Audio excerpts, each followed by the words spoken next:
Le portrait. Le portrait d'une personnalité qui fait bouger les lignes pour un monde plus solidaire, c'est tous les jours avec vous, Cyrielle Ariel.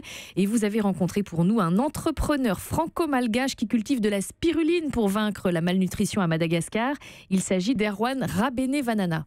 Et oui, cet entrepreneur de 29 ans passe sa vie entre la France et Madagascar. Un peu en décalage horaire lors de notre rendez-vous, il arrive avec de petites boules de coco à la spiruline, une micro-algue qu'il cultive sur son île natale, Madagascar. Car entre Erwan Rabené-Vanana et la spiruline, c'est une histoire familiale. En effet, c'est dans l'institut halieutique fondé par son père qu'on découvre en 1988 cette souche et ses vertus riches en protéines et minéraux. Il décide très vite d'utiliser cette ressource locale pour lutter contre la malnutrition de ce pays. Les chiffres font froid dans le dos. Entre 0 et 5 ans, un enfant sur 2 souffre de malnutrition à Madagascar. C'est parti d'assez loin en fait, c'est parti de mon amour pour la nature. Je voyais toutes les forêts malgaches partir en fumée et je me suis dit mais c'est quoi la cause? Et quand on creuse un peu, et en fait c'est la pauvreté et le fait de vouloir trouver à manger le jour le jour. Et du coup donc on passe de l'environnement à l'alimentation et il fallait donc trouver un concept qui dit ces deux causes.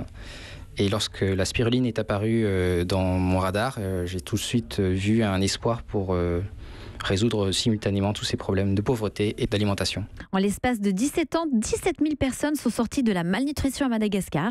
L'île compte désormais 13 producteurs de spiruline. Et quels sont ses projets pour la suite? Il développe sa start-up sociale Equitalgue qu'il a fondée il y a 3 ans. Elle vend de la spiruline et reverse 50% de ses bénéfices à une association locale qui cultive elle-même de la spiruline. Une action qui n'a pas de prix pour ce jeune start-upper. La passion derrière tout ça et de toute notre équipe, c'est de voir très rapidement les mères et leurs enfants recouvrir leur santé. Très rapidement, c'est quasiment à la semaine près.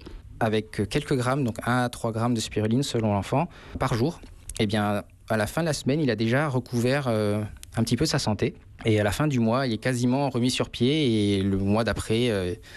il galope comme une personne en très bonne santé et voir sa mère complètement épanouie derrière, ça n'a pas de prix.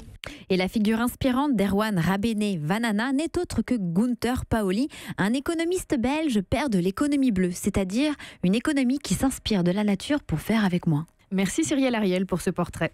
Europe 1, circuit court.